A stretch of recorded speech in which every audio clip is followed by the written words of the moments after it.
Oke. Oh, tadi sudah dibacakan untuk biografi, aku balik lagi ya. Oke, di sini juga mungkin Bapak Ibu sudah tidak asing lagi dengan mungkin diabetes itu sendiri, di mana memang kadar gula darah ini sangat berpengaruh sekali ya pada saat diabetes ini. Karena biasanya kadar gula darah ini naik setelah makan, tetapi respon insulin tubuh itu menjaga agar kadarnya itu tidak terlalu tinggi.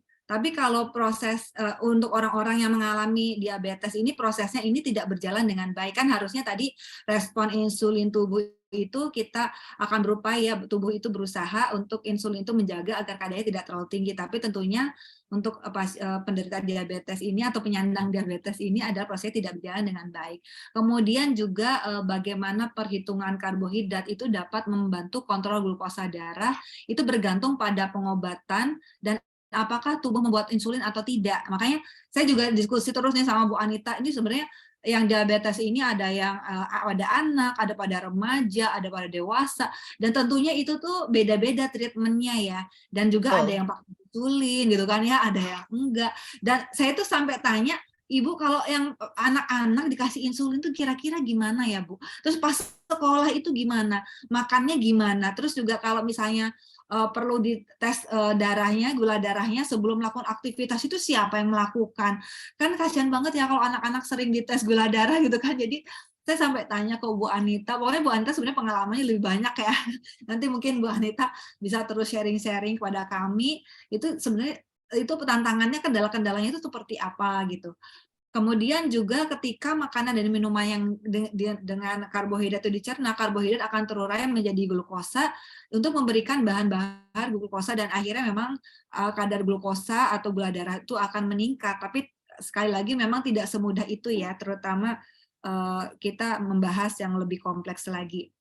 Kemudian juga jika diabetes tipe 1 ini memang kita seperti kita ketahui bahwa tubuh itu pankreas tidak lagi membuat insulin sehingga perlu mengonsumsi insulin dan mengimbanginya karbohidrat dalam makanan dengan dosis insulin waktu makan gitu, itu sangat penting sekali, dan makanya pengetahuan kita terutama ahli gizi itu penting juga untuk terus ditingkatkan gitu. Untuk melakukan ini jadi kita harus tahu persis sebenarnya berapa gram sih karbohidrat yang ada dalam makanan. Mungkin dulu untuk teman-teman yang terdiagnosis awal diabetes kan harus ngitung-ngitung nih karbohidratnya berapa gram dan sebagainya, tapi lama-lama jadi terbiasa, jadi nggak perlu ditimbang-timbang lagi dan sebagainya gitu ya, meskipun teman-teman dengan diabetes tipe 1 gitu. Kemudian juga diabetes tipe 2 memang bedanya masih ada sih insulinnya, tapi insulinnya mungkin jumlahnya tidak cukup atau mungkin resisten ya terhadap insulin gitu. Jadi untuk menghindari lonjakan gula darahnya memang ada baiknya untuk mengkonsumsi karbohidrat dalam jumlah yang konsisten saat makan sepanjang hari ya, daripada sekaligus. Jadi harus sedikit-sedikit ya tapi sering, makanya memang porsi kecil tapi sering. Jadi jangan jangan sekaligus gitu untuk asupan karbonya itu sendiri. Kemudian sebenarnya ada mitos nih, udah nggak apa-apa kalau diabetes bukan masalah besar, kamu jangan terlalu ini.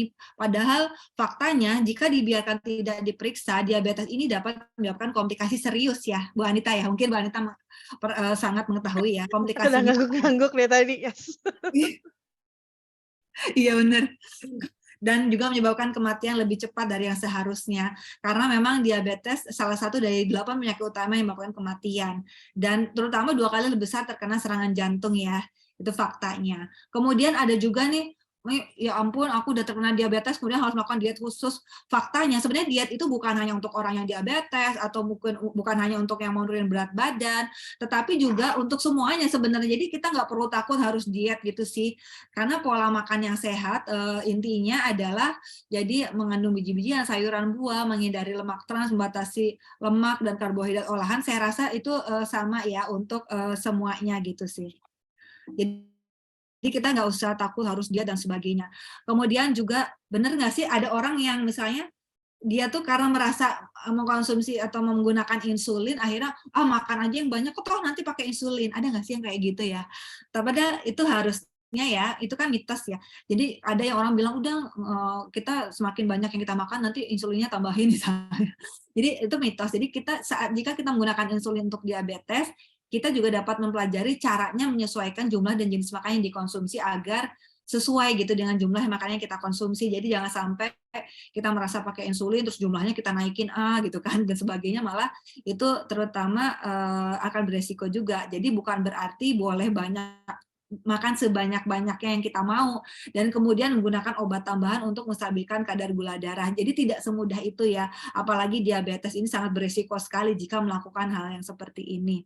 Jadi karena jika menggunakan obat jenis diabetes jenis lain, tentunya jangan mencoba-coba menyesuaikan dosis, pokoknya semuanya harus kita konsultasikan dengan dokter. Makanya nanti kita langsung aja nanti kita diskusikan dengan dokter Ajaki ya. Kemudian ada lagi mitos stop konsumsi karbohidrat gitu untuk penderita diabetes gitu kan, karena udah jadi takut karbohidrat nggak sih, jadi padahal faktanya konsumsi karbohidrat harus diatur dengan tepat sesuai porsinya, jadi bukan diberhentikan sama sekali.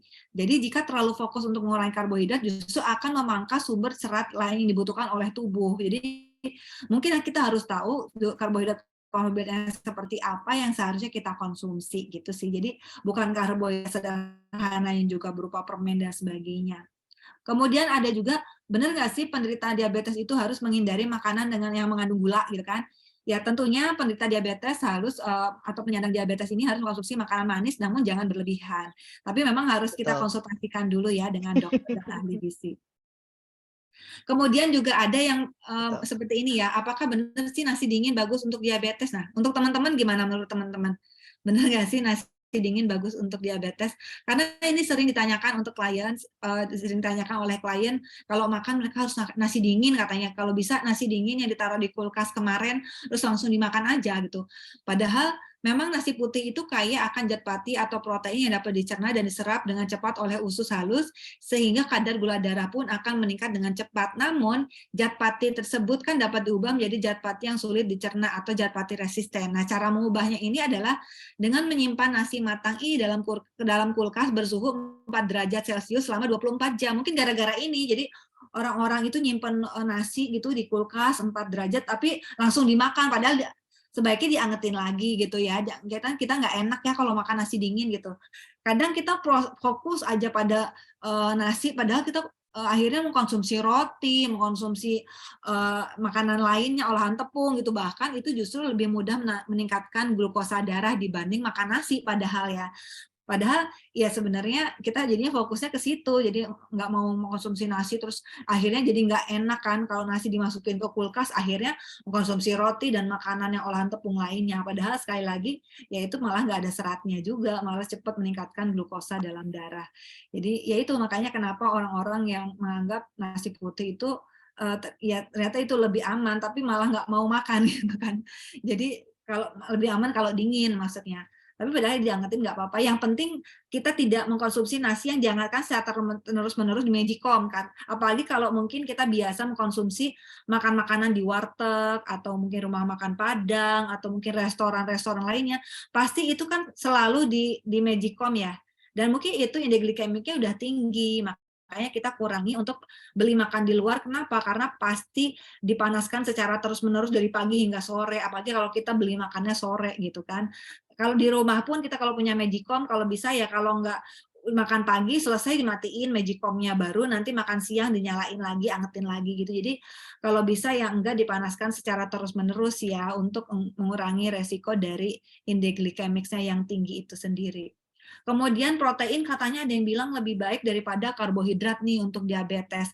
Itu mitos karena karbohidrat itu mempengaruhi kadar gula darah yang sangat cepat sehingga mungkin jadi akhirnya tergoda untuk makannya lebih sedikit dan mengganti dengan protein. Tapi kita harus hati-hati juga untuk mengkonsumsi protein karena biasanya mengandung lemak jenuh dan tentunya malah nanti beresiko untuk penyakit jantung. Jadi kita harus perhatikan juga ukuran porsinya untuk asupan protein ini dan ya sebaiknya sih konsultasi gizi aja ya, bisa dengan aplikasi Gizi Nusantara juga bisa di sini. Tetapi ada jurnal yang menyatakan bahwa diet tinggi protein selama 6 bulan atau dikatakan diet tinggi protein ini adalah jika asupan protein hariannya lebih dari 20% dari total energi. Itu dikatakan diet tinggi protein. Nah, dari penelitian ini ada efek menguntungkan pada HbA1c dan tekanan darah pada pasien diabetes tipe 2. Jadi tadi yang sebelumnya itu dianggapnya mitos ya. Makanya tergantung sih penelitiannya juga, tergantung ya.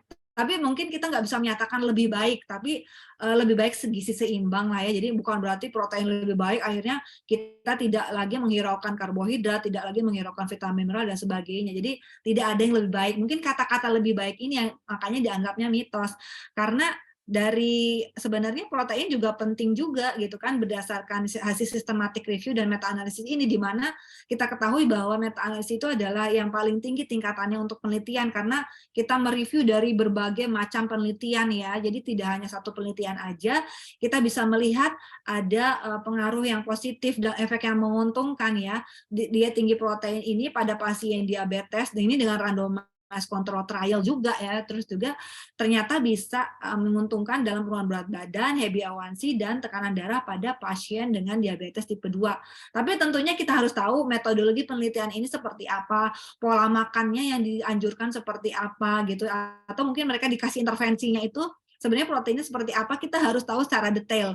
Jadi bukan berarti yang digoreng juga, yang berarti yang bukan yang dibakar langsung di atas api misalnya, kita harus tahu sebenarnya pengolahannya seperti apa dan seberapa banyak sih tepatnya kalau misalnya dianggap tinggi protein ini, yaitu di atas 20% dari total energi ini.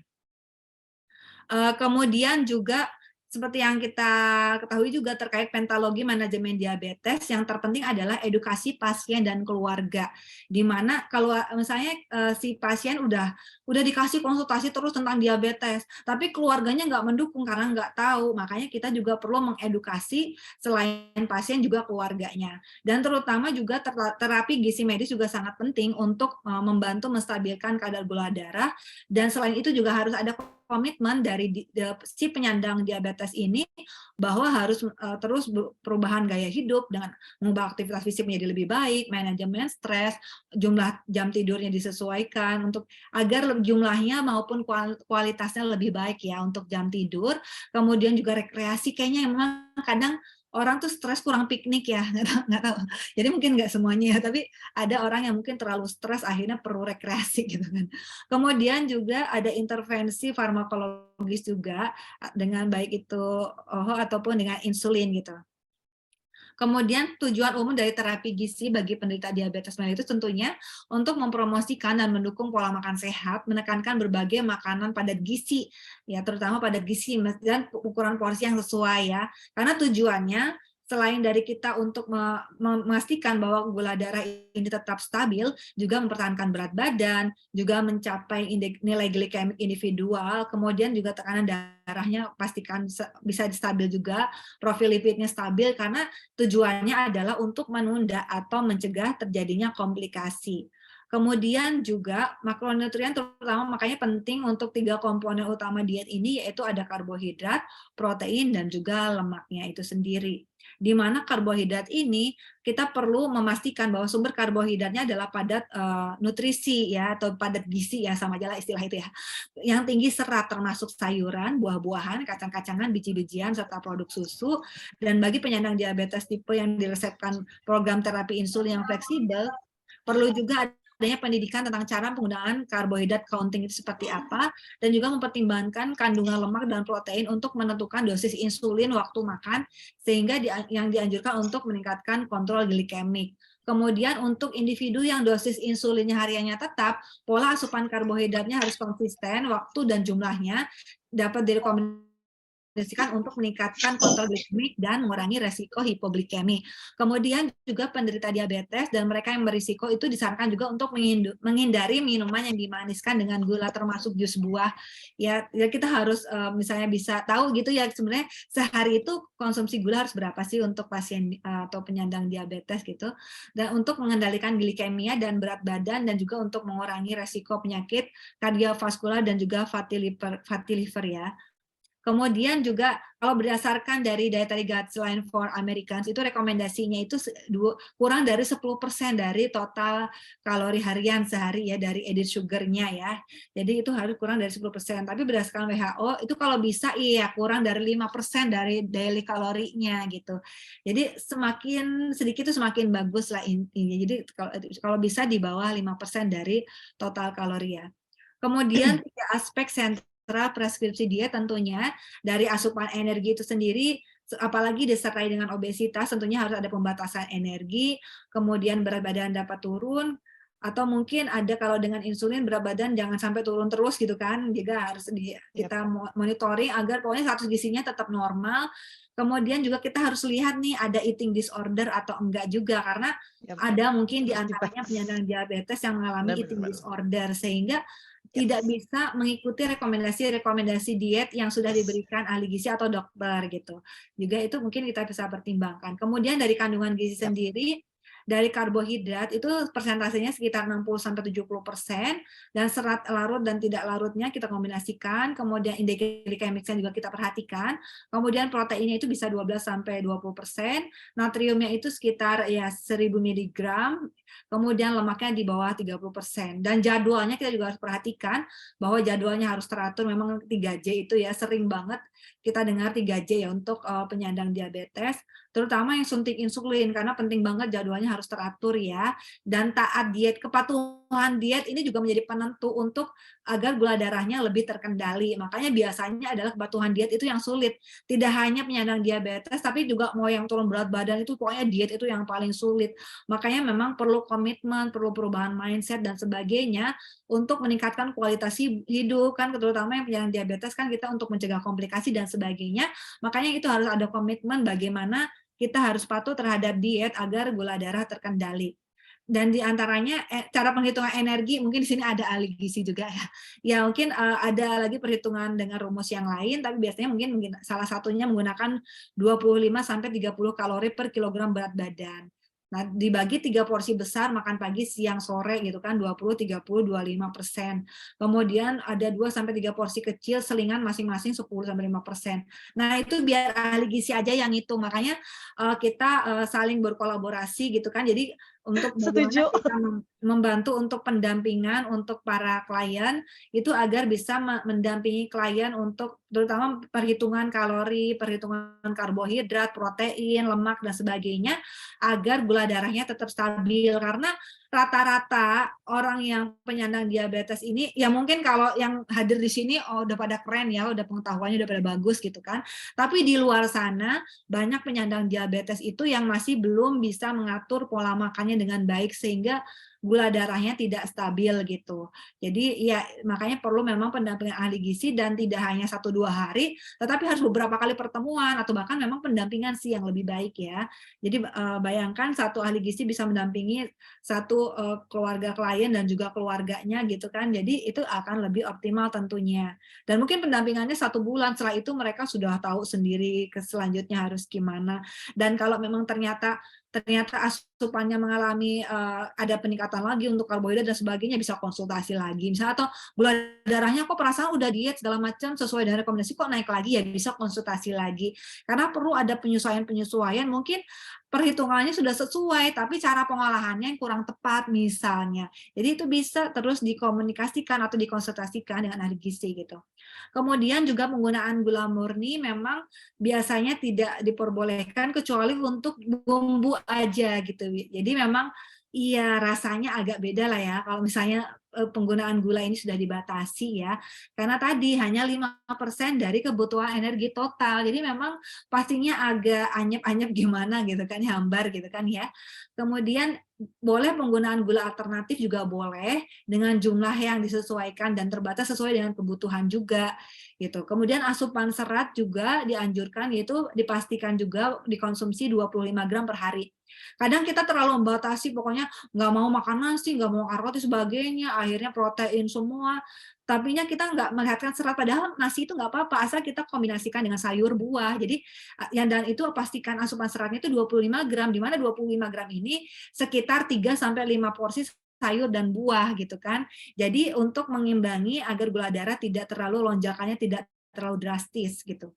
Kemudian juga kalau pasien diabetes dengan tekanan darah normal memang diperbolehkan mengkonsumsi natrium.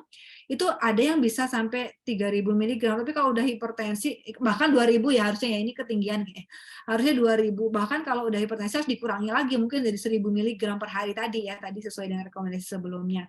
Kemudian cukup vitamin dan mineral juga.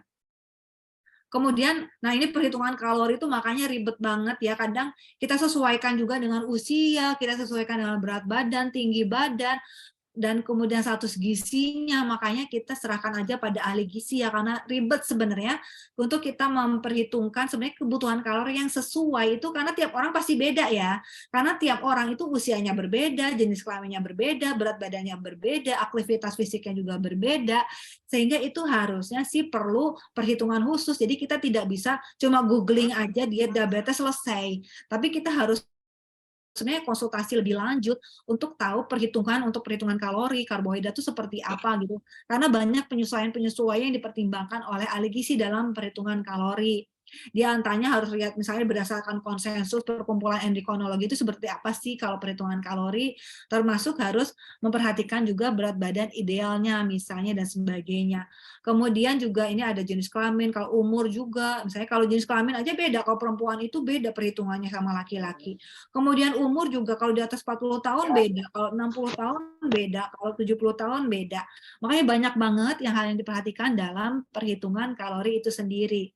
Begitupun kalau kita memperhatikan aktivitas fisik nih, misalnya kalau kita ini seharian ini banyaknya istirahat atau aktivitasnya ringan, tentunya persentasenya akan berbeda penambahannya. Terus kemudian suatu saat kita nih banyak kegiatan, jadi aktivitasnya termasuk sedang juga akan ada perubahan kebutuhan kalori lagi. Makanya saya juga sharing-sharing dengan Bu Anita, ternyata kalau mau olahraga itu harus dicek dulu ya Bu gula darahnya, sehingga kalau gula darahnya normal itu baru bisa melakukan aktivitas olahraga dan melakukan aktivitas mungkin berat lainnya juga ya harus dicek dulu. Jadi jangan sampai asal aja gitu kan, karena itu takutnya hipoglikemi tadi. Jadi memang kita harus terus dimonitoring gitu kan. Kemudian berat badan juga. Jadi kalau misalnya pasien diabetes yang gemuk ini kebutuhan kalorinya ternyata harus dikurangi, tapi yang kurus harusnya ditambah. Misalnya jumlah kalori untuk wanita dan laki-laki ternyata berbeda juga. Itu jadi paling sedikit berapa itu minimalnya ada gitu. Jadi mungkin ahli gizi yang lebih tahu ya. Kemudian juga selain itu untuk karbohidrat itu sendiri berbeda juga nih, ada berdasarkan konsensus sama American Diabetes ya, Diabetes Association, itu beda juga kalau berdasarkan konsensus diabetes itu 45 sampai 60% dari total kalori, tapi kalau berdasarkan ada 50 sampai 60%, tapi ya range-nya masih mirip-mirip lah ya, cuma bedanya di 45 sama 50-nya aja. Dan kita serunya juga misalnya berdasarkan konsensus itu 10 sampai 15% total kalori. Nah, tapi kalau ibu menyusui dan anak itu 20% beda. Jadi tergantung juga. Tapi kalau disertai dengan penyakit ginjal atau mungkin didiagnosis nefropati diabetik itu sekitar 0,5 sampai 1,2 gram per kilogram berat badan per hari tergantung tingkatannya penyakitnya itu seberapa parah gitu, dan itu tentunya harus dikomunikasikan dengan dokter apakah masih bisa menerima protein atau tidak misalnya, dan kalau bisa itu kira-kira berapa gram per kilogram berat badan. Kemudian juga lemak juga itu ada perhitungan khusus, misalnya dari konsensus itu yaitu sekitar 20 sampai 25% total kalori dan diutamakan untuk yang MUFA-nya tinggi. Kemudian ada pembatasan PUFA dan SAFA ya, atau saturated fatty acid atau lemak jenuh lah ya. Dan juga kolesterol kalau bisa di bawah 300 mg per hari. Kemudian dari vitamin dan mineral itu juga terutama natrium juga harus dibatasi. Kemudian tadi serat harus sesuai dan gula tidak lebih dari 5% dari total kalori sehari. Kemudian juga selain itu, juga pola pemberian makan utama yaitu 3 kali makan utama, 3 kali selingan, dan interval 3 jam. Itu ada pembagiannya lagi. Tadi kan ngitungnya aja untuk perhitungan kalori, protein, karbohidrat, udah beda-beda berdasarkan usia, aktivitas, dan sebagainya. Belum saat pembagian kalorinya. Jadi kalau makan pagi itu harus seberapa kalori, makan siang berapa kalori, makan selingan berapa kalori. Itu terus harus disesuaikan gitu akhirnya. Jadi nggak hanya stop dari perhitungan kalori dan makronutrien dan mikronutrien, juga nanti akan kita bisa lihat dari pola pemberian makanannya dan pembagian kalorinya itu seperti apa agar kita menghindari hipoglikemi atau bahkan hiperglikemi juga. Jadi kita berupaya untuk pola makan ini harus agar gula darahnya tetap stabil. Makanya di situ ada peran ahli gizi di situ. Jadi mungkin kalau ada orang-orang yang tiba-tiba gula darahnya mungkin 400 dan sebagainya, mungkin ada yang terlewat atau makanannya jam makannya, atau mungkin ada makanan tertentu yang mengakibatkan naik gula darahnya, atau mungkin memang kondisinya ya, mungkin kalau terutama yang diabetes tipe 1 memang berbeda ya, karena kondisi pankreasnya udah berbeda. Begitupun dengan diabetes tipe 2, kadang juga tergantung kondisi pankreasnya juga. Jadi banyak hal yang harus dipertimbangkan dan itu pasti sangat dinamis sekali ya perubahannya gitu. Jadi kita tidak bisa langsung saklek itu perhitungan segini ya Bu, pokoknya seumur hidup Ibu menerapkan segini. Jadi enggak, kita sesuaikan dengan kondisi-kondisi masing-masing klien yang akan terus berubah-berubah seperti itu. Kemudian juga mungkin ini biar memudahkan misalnya kalau kalau misalnya di diet 1.100 kalori itu proteinnya berapa sih? Ya proteinnya sekitar 43 gram, lemaknya 30 gram, proteinnya sekitar 172 gram. Jadi ini makanya kadang memang perlu ditimbang-timbang ya, karena terutama karbohidrat dan kalori gitu, jadi pastikan tidak melebihi. Kalau misalnya ternyata kebutuhan perhitungannya itu 1.900 ya disesuaikan gitu, berarti karbohidrat sekitar 299 misalnya, proteinnya sekitar 60 gram gitu. Jadi kita sesuaikan sebenarnya kita yang mana jenis dietnya, yang 1, 2, 3, 4, 5 gitu, yang 1.100 atau 1.900 atau 2.100. Jadi kita sesuaikan. Jadi mungkin dengan tabel ini kita gampang nih, misalnya kalau banyak aktivitas jadi 1.900 misalnya, kalau aktivitasnya sekarang lagi nggak ada ya 1.700 misal. Jadi lebih memudahkan berapa pengurangannya, ternyata ngurangin 200 kalori nih, kalau proteinnya dikurangi 4 gram deh nggak apa-apa, kemudian juga karbohidratnya dikurangi sekitar 40 gram misalnya. Jadi kita ada bayangan setidaknya nggak ribet-ribet ngitung terus juga. Jadi setidaknya dengan ini kita ada bayangan nih pengurangan kalorinya berapa gitu kalau aktivitas kita ternyata berkurang gitu, atau ternyata lagi gula darahnya terlalu tinggi gitu misalnya, ada penyesuaian-penyesuaian di situ misalnya. Tapi itu sekali lagi itu bersifat personalized, jadi nggak semuanya sama, memang harus terus dikomunikasikan dengan dokter dan juga ahli gizi. Ini contoh menu misalnya diabetes 1.900, nanti misalnya biasanya akan dibuatkan menu seperti ini sebenarnya apa aja yang sebaiknya dikonsumsi pada sarapan, selingan pagi, makan siang, selingan sore, dan makan malam. Jadi kita juga pernah mendampingi klien-klien yang diabetes dan kita berikan meal plan dan alhamdulillah gula darahnya stabil ya. Di sini ada Kak Yunita, Kak Lala yang jadi mendampingi pasien-pasien yang diabetes gitu dan memberikan menu yang sesuai personalized tadi dan akhirnya kadar glukosa darahnya lebih stabil gitu.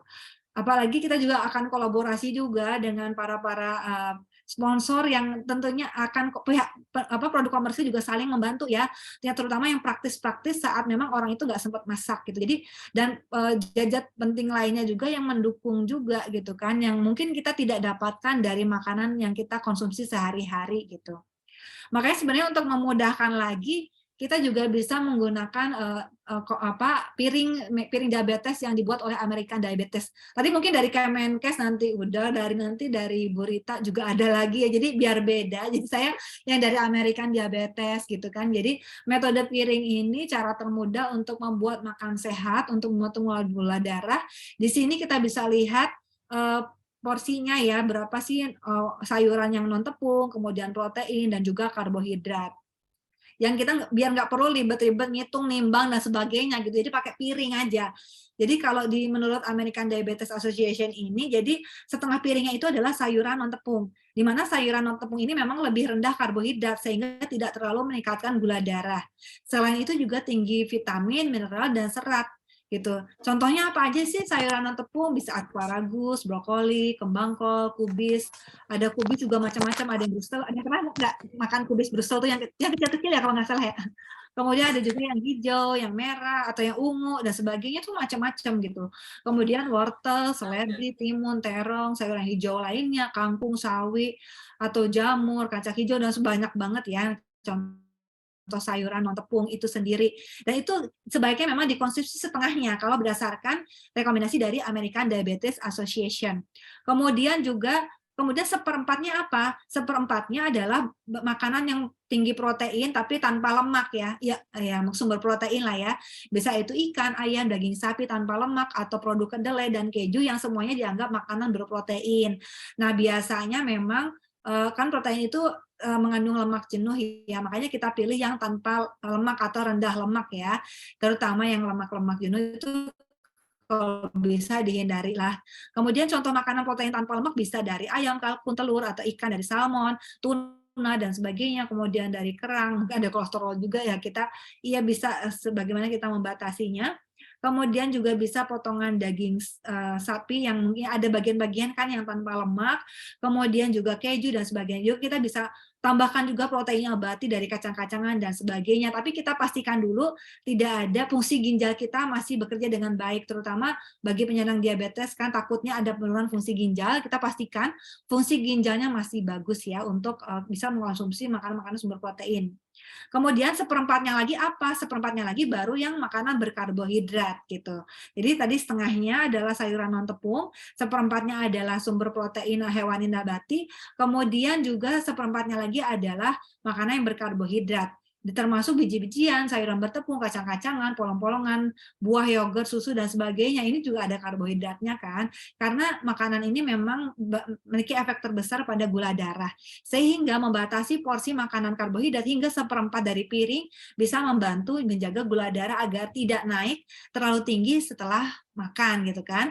Di antaranya kita misalnya mengkonsumsi beras merah, mungkin kita bisa kombinasikan dengan beras putih atau quinoa. Ada yang pernah nggak makan quinoa? Kadang saya iseng sih pengen nyoba semua deh, quinoa, granola, semuanya saya coba gitu kan. Karena memang seratnya termasuk tinggi ya. Kemudian juga sayuran bertepung juga ya sebenarnya boleh sayuran bertepung tapi cuma seperempatnya ya. Jadi kalau di total sama karbohidrat lainnya cuma maksimal seperempat piring gitu kan. Misalnya dari kacang hijau, dari pisang raja, kentang, labu, bijala dan sebagainya. Kemudian dari kacang-kacangan dan polong-polongan seperti kacang hitam, pinto dan sebagainya. Kemudian ada buah-buahan kering dan sebagainya. Jadi itu dioptimalkan semua totalnya adalah seperempat piring. Kemudian pastikan juga nih air putih nih. Jadi air putihnya ini adalah diantaranya yang zero kalori ya. Jadi air putih makanya pilihan terbaik karena tidak mengandung kalori atau karbohidrat yang tidak berpengaruh pada gula darah gitu. Tapi yang bukan berarti minumnya cuma segini aja. Kita sesuaikan ya tadi dengan berbagai kondisi yang lain, kita sesuaikan dengan kemampuan tubuh kita seberapa banyak kita bisa mengkonsumsi minum air putih gitu. Dan idealnya kan memang 2 liter atau 8 gelas per hari ya. Tapi ada kondisi-kondisi mungkin nggak bisa minum air putih semua gitu kan, pengen konsumsi air yang lain gitu kan. Ya bisa kita kombinasikan dengan teh tanpa pemanis atau kopi tanpa pemanis atau mungkin infus water, air beraroma ya, atau mungkin ada air soda yang zero kalori juga ada atau zero sugar gitu. Karena ada yang nggak bisa kalau dipaksain harus minum air putih kan ada yang mual gitu kan misalnya ya kita bisa kombinasikan tapi ya bisa tapi lebih baik bisa kita mengkonsumsi air putih. Kemudian juga banyak ya, mungkin sering juga menerima ini edukasi ini bahwa makanya dianjurkan tuh apa aja, bisa dari sumber protein, dari ikan, daging dan sebagainya. Sayur-sayuran juga tadi sudah dijelaskan, ada kangkung, timun, tomat, labu air dan sebagainya. Kemudian buah-buahan, sari buah murni, jeruk, apel, terutama buah-buahan yang bentuknya utuh. Karena biasanya sih kalau jus sudah ditambahin gula sih, tapi ya ada sih yang bisa biasanya kalau pakai juicer ya, juicer tuh kan sari buah tapi biasanya lebih manis ya rasanya tuh meskipun tanpa gula jadi masih enak. Tapi kalau kita bisa mengkombinasikan misalnya buah naga dicampur nanas, dicampur misalnya ada juga tuh ada green smoothies, tapi kalau kita bisa mengolahnya tanpa gula pun enak gitu. Jadi sebisa mungkin kita modifikasi menu-menu kita termasuk smoothie, jus buah agar tanpa gula pun tetap enak. Kemudian juga susu skim dan rendah lemak, kemudian juga sumber lemak dalam jumlah terbatas yaitu kita pokoknya upayakan makanan-makanan yang mudah dicerna dan diolah dengan cara dipanggang, dikukus, di stop, direbus dan dibakar. Tapi kalau dibakar di atas api tentunya tidak direkomendasikan terlalu sering ya, karena kita bersifat karsinogenik juga. Kemudian bahan yang dihindari tentunya gula pasir, gula merah, gula putih, gula batu, madu, kemudian makanan-makanan minuman manis atau lainnya bisa ya termasuk yang diawetkan juga. Jadi kan sebaiknya yang apa ya real food ya, yang tidak terlalu banyak pengawet, pemanis atau dan lain-lainnya gitu kan. Ada apa-apa lagi tambah pewarna buatan dan sebagainya. Kemudian seperti cake, kue-kue manis, dodol, sirup, selai manis, coklat, permen. Karena saya pernah nanya satu pasien diabetes itu ternyata dulunya senang banget makan permen. Setiap saat tuh berapa jam sekali makan permen gitu kan. Lagi bengong dikit makan permen atau mungkin ada juga yang suka ini minuman boba gitu kan. Jadi pokoknya setiap hari nggak bisa hidup tanpa minuman boba. Ada juga yang sering beli kopi-kopi yang benar-benar full sugarnya, normal sugar. Jadi pagi datang-datang ke kantor udah bawa kopi manis, siangnya mesen lagi, sorenya mesen lagi, aduh stres nih banyak kerjaan lembur, pengen beli lagi kopi gitu. Jadi akhirnya bisa 3 kali tuh minuman-minuman manis gitu kan. Jadi ada juga, masih ada soalnya seperti itu. Kemudian juga bumbu-bumbu, ya kita harus hindari mungkin yang terlalu banyak penggunaan kecap gitu kan, atau buah-buahan yang manis dan diawetkan, semuanya diawetkan lah apapun buahnya. Kemudian juga minuman yang mengandung alkohol juga ya. Kemudian cara mengatur diet, jadi untuk pertama kali sebaiknya memang makanan ditimbang memang. Jadi itu juga pengalaman saya rasa dari para penyandang diabetes tuh awal-awal pasti ditimbang untuk mencapai diet dan porsi yang sesuai ya, terutama orang-orang yang patuh diet dong. Kemudian makanlah sesuai dengan jumlah dan pembagian makanan yang telah ditentukan dalam daftar diet. Kemudian untuk memvariasikan menu itu bisa menggunakan daftar bahan makanan penukar. Nah, ini bisa ditanyakan ke ahli gizi. Saya nggak bisa dong makan telur terus, makan ayam terus, bisa kombinasikan nggak? Bisa. Nanti ada misalnya telur itu 1 butir sekitar 55 gram itu sama nilai proteinnya sama dengan daging sapi 35 gram, sama dengan daging ayam 40 gram. Misalnya itu gram-gramnya bisa ditanyakan dan kalorinya dengan kalorinya setara dan proteinnya setara. Makanya perlu daftar makanan penukar. Kemudian makanlah banyak sayur-sayuran dan sayur-sayuran dan buah yang tinggi serat. Kemudian juga tentunya harus melaksanakan diet dengan cara disiplin dan konsisten untuk mencapai berat badan normal. Tapi hal-hal yang perlu diperhatikan adalah di samping berdiet kan perlu melakukan olahraga secara teratur, tapi waspada kemungkinan terjadi hipoglikemi gitu. Jadi memang ada baiknya juga dicek dulu nih gula darahnya sebelum melakukan olahraga. Seperti yang kita ketahui bahwa hipoglikemi adalah suatu keadaan di mana kadar gula darah terlalu rendah dan dapat menyebabkan koma ya. Dan hal ini terjadi karena ketidakseimbangan antara makanan yang dimakan dengan kegiatan dan obat yang digunakan. Biasanya kan gejalanya kan keluar keringat dingin, gemetar, pusing, lemas, mata kunang-kunang.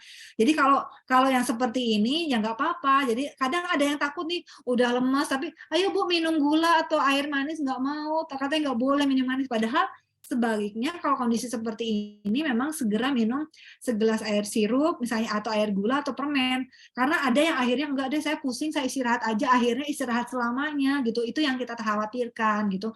Makanya itu edukasi juga penting kita berikan kepada klien-klien kita gitu untuk mencegah hipoglikemi. Kemudian bagaimana sih terkait pemanis-pemanis buatan yang beredar, di mana kita ada 2 kategori, ada nutritive sweetener, ada non-nutritive sweetener. Di mana nutritive sweetener ini dianggap free fructose, itu buah-buahan lebih baik dari isokalori sucrose atau tidak lebih besar dari 12% dari total kalori. Tapi kita harus batasi juga yang kalau itu sudah dalam minuman, biasa kalau dalam minuman kan pasti tinggi ya kadarnya, itu beda lagi. Beda kalau yang dari sasetan itu buat diseduh pasti kita kendalikan ya jumlahnya. Tapi kalau di minuman kan kadang biar manis gitu kan, biar laku minumannya gitu, jadi akhirnya gulanya banyak. Dan biasanya itu high fructose corn syrup atau sucrose, beda ya. Kemudian ada juga yang non-nutritive sweetener, misalnya dari sukralosa, itu 600 kali lebih manis dari sucrose. Kemudian ada sakarin, itu 700 kali lebih manis dan sebagainya. Aspartam juga. Tapi aspartam kan tentunya tidak boleh dikonsumsi oleh pasien-pasien dan pendermatoria. Kemudian ada stevia, itu pemanis alami tanpa kalori, itu bagus juga. Kemudian ada lagi hango, itu diakui sebagai pemanis yang aman karena ekstrak monk fruit ya. Jadi dari buah-buahan ya gitu. Jadi kita harus perhatikan itu kandungannya apa, tapi pastikan yang memang kalau beredar itu yang di pasaran ya pasti itu udah aman BPOM ya biasanya. Yang kita khawatirkan adalah yang nggak ada BPOM-nya atau mungkin yang di minuman-minuman manis atau makanan manis yang kadang kita terlalu merhatiin, oh, perlu nggak sih nambahin gula buatan, takut gitu, tapi dia minum minuman manis, makan makanan manis, atau mungkin makanan kemasan yang biasanya banyak aspartamnya. Jadi kadang itu yang kita tidak perhatikan gitu. Padahal ada makanan-makanan lain, terutama yang kemasan itu menggunakan pemanis-pemanis yang mungkin kalau kita konsumsi dalam jumlah besar, mungkin kita dalam sehari mengkonsumsi beberapa makanan kemasan. Berarti kan banyak banget tuh sakarin, aspartam dan sebagainya yang kita konsumsi. Sementara kita khawatir nih mengkonsumsi produk-produk yang pemanis buatan yang memang aman dikonsumsi misalnya, padahal tadi kita nggak memperhatikan makanan-makanan, minuman-minuman lain gitu yang sebenarnya lebih banyak itu aspartam dan sebagainya gitu. Kemudian ada juga gula alkohol atau polyols. Jadi gula alkohol ini adalah monosakarida terhidrogenasi dan termasuk gula seperti sorbitol, manitol, erythritol, xilitol dan D-tagatose itu, dan isomer disakarida dehidrogenasi, maltol dan sebagainya seperti ini, itu biasanya digunakan untuk pemanis ya, dan biasanya sudah di-approve oleh FDA ya. Jadi biasanya itu pokoknya setiap produk itu saya rasa sudah banyak penelitiannya sebelum diedarkan di masyarakat, tentunya harus berdasarkan izin-izin yang begitu ketat ya. Kenapa harus gula alkohol? Karena gula alkohol ini hanya sebagian diserap oleh usus kecil dan memungkinkan untuk klaim energi berkurang per gramnya. Dan rata-rata gula alkohol ini mengandung 2 kilokalori per gramnya. Jadi kalau misalnya kita lihat di kemasan, kalau misalnya ada suatu produk itu, misalnya karena yang batas yang baik itu gula dalam kemasan itu adalah 2 gram per 110 gram. Jadi 2,5 gram, malah 2,5 gram per 110 gram. Jadi kalau dalam suatu produk itu yaitu 2 gram atau lebih kecil dari itu aman ya, aman untuk dikonsumsi gitu. Jadi karena batasnya adalah harus 2,5 per 110 gram. Itu untuk makanan kemasan. Jadi kita cek nih. Tapi kadang kita terlalu cek yang kayak gitu, kita nggak cek minuman kemasan itu gulanya berapa, 20 gram. 11 gram itu udah lebih banget gitu. Jadi kita sebaiknya lebih bijak dalam memilih jadi produk-produk kemasan. Jadi pastikan gulanya itu maksimal hanya 2 gram. Kemudian juga studi pada subjek dengan atau tanpa diabetes juga menunjukkan bahwa gula alkohol itu menyebabkan lebih sedikit respon glukosa postprandial daripada sukrosa atau glukosa. Makanya ada produk-produk yang menggunakan gula alkohol seperti sorbitol gitu ya. Kemudian juga sebenarnya boleh nggak sih menggunakan pemanis buatan itu kalau diabetes? Ya sebenarnya makanya ini adalah apa ya? Karena nggak semua orang bisa langsung kalau minum teh tawar aja, nggak semua orang bisa seperti itu. Kalau apalagi terbiasa dari kecilnya minuman yang manis gitu. Jadi makanya ini tuh sebagai salah satu alternatif gitu. Tapi memang tidak kita sarankan juga untuk dalam jumlah yang terlalu besar ya. Kemudian penting manis terus biar manis itu semua tambahin gitu kan, ya enggak gitu juga gitu. Jadi ternyata pemakaiannya adalah sesuai dengan anjuran. Dan apa aja sih yang biasanya substitusi gula yang dianjurkan untuk diabetes? Ada yang berupa sakarin juga, ada aspartam juga, ada neotam, sukralos dan sebagainya, itu ada, stevia juga ada.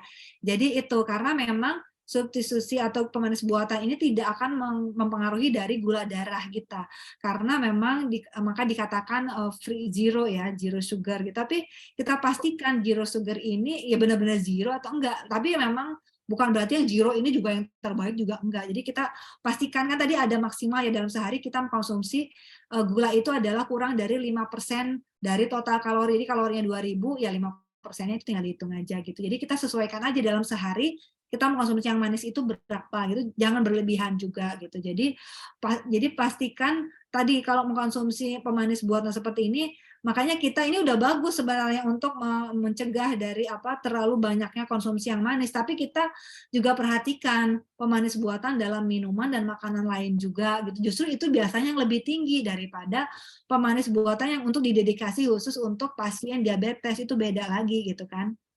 Kemudian juga serat. Serat juga penting karena pasien diabetes juga harus mengkonsumsi 20-35 gram. Tadi kan cuma 25 gram ya.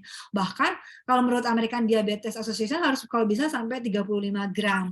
Dan di sini ada juga hasil systematic review, memang dalam whole grain ini tidak signifikan dalam meningkatkan kontrol glikemik ternyata, tapi bisa mengurangi peradangan sistemik gitu. Jadi kadang penelitian tuh ya hasilnya bisa beragam ya, tapi kita bisa mungkin tapi ambil kesimpulan aja sebenarnya serat itu penting gitu kan, dan jenis-jenis serat itu pastikan adalah dari sumber yang tepat gitu dan pengolahannya yang tepat itu sendiri. Jadi karena tadi ada juga karena orang-orang yang merasakan, aduh saya udah kasih banyak serat malah jadi kembung, bergas, perutnya nggak enak, sebah. Nah itu mungkin salah pengolahan atau salah pemilihan sumber seratnya dan sebagainya.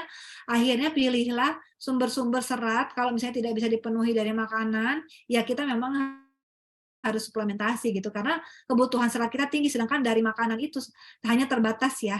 Jadi bisa dicek deh serat di sayuran itu berapa sih per 100 gramnya. Pertanyaannya, apakah semua orang konsumsi serat dalam jumlah sekian dan mengkonsumsi benar-benar sayur 100 gram? Pertanyaannya kan enggak ya. Jadi makanya kita optimalkan terus bagaimana kita modifikasi orang tuh bagaimana bisa makan sayur. Makanya kadang dimodifikasi, misalnya dikasih sedikit-sedikit, brokolinya dikit, wortelnya dikit, lama-lama jadi ketagihan, jadi mau nambahin jumlah sayurnya. Jadi kita edukasinya pelan-pelan, nggak langsung pokoknya harus mengkonsumsi 100 gram ya. Jadi nggak, kita pelan-pelan aja. Atau kita mungkin bisa sayur buahnya dibuat smoothie, dibuat es krim dan sebagainya. Kita banyak yang untuk modifikasi menu untuk mengoptimalkan asupan serat. Kemudian dari asupan karbohidrat juga, itu pastinya kita bisa coba ya makanan-makanan lain yang tinggi serat dari oats, quinoa, ataupun beras merah dan beras coklat dan sebagainya gitu. Kemudian dari lemak juga, terutama kan sudah kita sering ya mendengar ada diet Mediterania di mana ini tinggi MUFA-PUFA, dan itu ternyata bagus untuk meningkatkan metabolisme glukosa. Di mana konsumsi makanan juga di diet Mediterania juga kan menganjurkan untuk mengkonsumsi banyak sumber-sumber ikan ya, karena mereka ngejar dari omega 3-nya dan EPA DHA-nya, karena itu penting juga gitu kan untuk pasien atau penyandang diabetes. Kemudian juga konsumsi kacang-kacangan dan biji-bijian karena mengandung ALA juga. Kemudian ada nih konsumsi ikan kayak EPA DHA 2 porsi aja seminggu itu dapat menurunkan risiko kematian akibat coronary artery disease. Jadi tadi komplikasi-komplikasi terkait ya. Jadi kita bisa mengurangi resiko. Jadi kita bagaimana mengoptimalkan untuk mencegah komplikasi itu sendiri. Dan untuk tinggi lemak jenuh itu sendiri, tentunya kan ada yang dari lemak hewani, fast food, minyak kelapa sawit, kemudian sebenarnya minyak yang disarankan oleh American Heart Association kan yang canola, corn olive. Jadi sekali-kali boleh dong kita coba konsumsi olive oil dan sebagainya, atau soybean oil gitu kan. Jadi biar kita nggak terpaku hanya minyak kelapa sawit, karena memang minyak kelapa sawit ini kadang tidak tahan pada suhu tinggi, apalagi kalau kita sering-sering deep frying ya, makan fried chicken dan sebagainya kan pakai tepung yang banyak, itu pakai deep frying, dan penyerapan minyaknya juga terlalu banyak gitu kan, akhirnya lemak jenuhnya juga meningkat, apalagi pakai minyak jelantah gitu ya. Jadi semakin jenuh lemaknya, apalagi fast food juga harus semakin dibatasi ya, untuk terutama untuk pasien diabetes. Dan dari Dietary Guideline for American juga itu rekomendasi untuk lemak jenuhnya itu sendiri adalah kurang dari 10% untuk mengurangi resiko penyakit jantung. Dan jadi bahkan dari randomized control trial itu harusnya di bawah 7% gitu kan. Jadi semakin sedikit semakin bagus deh pokoknya untuk lemak jenuh, dan kolesterol kalau bisa memang di bawah 200 mg per hari. Kemudian tadi protein kalau bisa misalnya, tapi untuk pasien diabetes dengan penyakit ginjal kronis, sebaiknya proteinnya tidak lebih dari 0,8 gram per kilogram berat badan. Makanya terus cek fungsi dari ginjalnya, pastikan masih berfungsi dengan baik, karena kalau tidak berfungsi dengan baik, itu protein harus dikurangi ya sampai 0,8 gram per kilogram berat badan. Jadi makanya general check up itu untuk jika sudah didiagnosis diabetes itu sangat penting sekali ya. Dan kita bisa juga mencoba untuk menggunakan daging analog itu yang berasal dari protein nabati, kita untuk menghindari efek negatif dari lemak jenuh itu sendiri ya. Kita juga bisa cobain konsumsi kacang-kacangan nih. Ada yang pernah nyoba nggak almond, cashew, hazelnut, Brazil nut, macadamia, peanuts, pecan, walnut, itu pokoknya kita coba semua kacang-kacang. Jadi kalau ngemil mendingan kacang-kacangan deh daripada yang manis-manis. Kan kadang makanan snack tradisional itu kan manis-manis ya.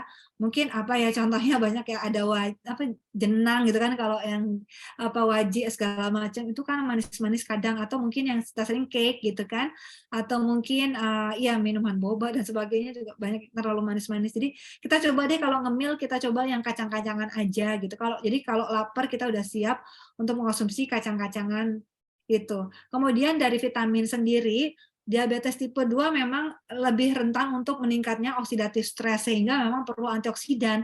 Sehingga banyak penelitian terkait antioksidan itu apakah bisa menstabilkan gula darah atau setidaknya menurunkan progres dari komplikasi itu sendiri gitu. Makanya saya juga pernah bersama mahasiswa itu meneliti apakah ada hubungannya asupan vitamin C, vitamin E, vitamin A itu dan karoten itu terhadap kontrol glikemik gitu kan. Kalau waktu itu sih terhadap kadar gula darah deh kayaknya, tapi kadar cuma gula darah GDS doang sih. Jadi untuk melihat apakah lebih bagus gitu. Dan ternyata itu tergantung penelitiannya ya, kalau ada yang cross seksional, ada yang eksperimen, dan itu tergantung tingkatannya penelitiannya itu sendiri memang. Kemudian dari mineral pun tadi sodiumnya dibatasi kalau bisa di bawah 2000 mg, magnesiumnya juga kalau bisa dioptimalkan dari kacang-kacangan, whole grain dan sayuran hijau. Dan juga mungkin pernah dengar ya tentang peran kromium, di mana peran kromium ini berperan dalam manajemen insulin resisten, tapi memang tidak disarankan untuk dikonsumsi jangka panjang. Jadi mungkin ada produk-produk tertentu yang disertai dengan kromium yang bagus untuk misalnya pasien diabetes, itu ada ya. Jadi karena memang ada penelitiannya terkait ternyata berkaitan dengan manajemen dari insulin resisten itu sendiri. Kemudian pastinya harus rendah indeks glikemik juga, di mana indeks glikemik itu apa? Di mana indeks glikemik itu merupakan skala untuk menilai makanan tinggi karbohidrat dalam meningkatkan kadar glukosa darah. Di mana makanan tinggi serat dan rendah indeks glikemik ini itu penting karena untuk menghambat absorpsi dari glukosa ke peredaran darah gitu. Dan faktor itu tadi makanya sebenarnya nasi merah bagus ya, tapi kadang kalau metode masaknya salah, atau kondisi fisik makanan yang nggak bagus, atau jumlah lemak dan protein dikonsumsi bersama nasi merah itu juga nggak tepat, akhirnya mempengaruhi indeks glikemiknya. Jadi berasa perasaan udah makan nasi merah, atau kok gula darahnya tinggi terus ya. Jadi mungkin kita perlu evaluasi metode masaknya udah bener belum? Apakah dicampur santan, terus ada misalnya pakai rendang, santannya banyak, terus pakai lagi opor, misalnya pakai apa, terus kemudian yang nasi merahnya nggak apa-apa sih, tapi makanan penyerta yang lainnya misalnya, atau mungkin nasi merahnya diangetin terus-menerus di Mejikom, misalnya dan sebagainya, itu juga akan berpengaruh ke indeks glikemik. Di mana indeks glikemik ini ternyata tinggi pada produk biji-bijian kentang olahan ya. Nasi putih juga termasuk tinggi, roti putih, cookies, cakes, permen, dan soft drink. Dan kalau indeks glikemiknya sedang, diantaranya kacang-kacangan dan biji-bijian utuh. Kemudian juga untuk yang rendah itu memang buah-buahan dan sayuran. Kenapa memang dianjurkan buah-buahan dan sayuran? Tapi nggak durian juga ya, beda juga itu nggak durian juga. Karena waktu itu pernah nih ada yang saya tanya, tomat itu sayuran atau buah-buahan? Mungkin Bapak Ibu di sini bisa nebak-nebak sebenarnya sayuran itu tomat itu sayuran atau buah-buahan? Ada yang bisa nebak nggak? Buah katanya. Apalagi ada buah, Buah tebak-tebakan. tomat bukan? Kalau menurut Bu Anita apa Bu? Sayur itu buah-buahan apa? Tomat itu sayuran atau buah-buahan? Wah, banyak yang jawab buah ya. Padahal menurut SK dari Kementerian Pertanian itu adalah sayuran. Tapi kalau timun buah-buahan sayuran. Ayo ke timun, buah-buahan atau sayuran? Buah timun sayur katanya. Tapi ternyata menurut botani itu buah loh. Ya kan, bener ya? Iya kan? Jadi iya itu juga tricky banget. Jadi kadang makanya kita daripada ribet lah ke nanti ketukar-tukar sayuran buah, udah bilang sayur buah gitu kan, makanya penting gitu kan. Jadi karena ternyata kalau dikategorikan ternyata ada yang ya keliru-keliru dikit lah ya, tapi ya nggak terlalu ini sih. Terus gimana tentang misalnya apa saja sih zat penting lain yang bisa kita optimalkan untuk penyandang diabetes? Di antaranya ada salmon ovari peptide. Mungkin Bapak Ibu di sini pernah dengar nggak ada salmon ovari peptide? Ini biasanya itu merupakan suplemen yang terbuat dari bahan utama telur atau kaviar salmon melalui proses ekstraksi dengan campuran peptida. Dan dikutip dari Medical News Today bahwa peptida sendiri merupakan protein yang terbentuk dari proses pemecahan asam amino tertentu. Jadi kita aja ngebayangin makan salmon aja kayaknya wah mahal ya. Tapi bagus gitu manfaatnya untuk kesehatan gitu kan karena tinggi omega 3. Ternyata yang ovari peptide-nya juga ternyata bermanfaat gitu kan. Karena ternyata peptidanya itu diklaim lebih mudah diserap oleh tubuh jika dibandingkan protein biasa. Karena mungkin berukuran lebih kecil untuk peptidanya sendiri. Karena peptidanya ini lebih mudah menembus kulit dan usus sehingga memang lebih cepat masuk ke dalam aliran darah.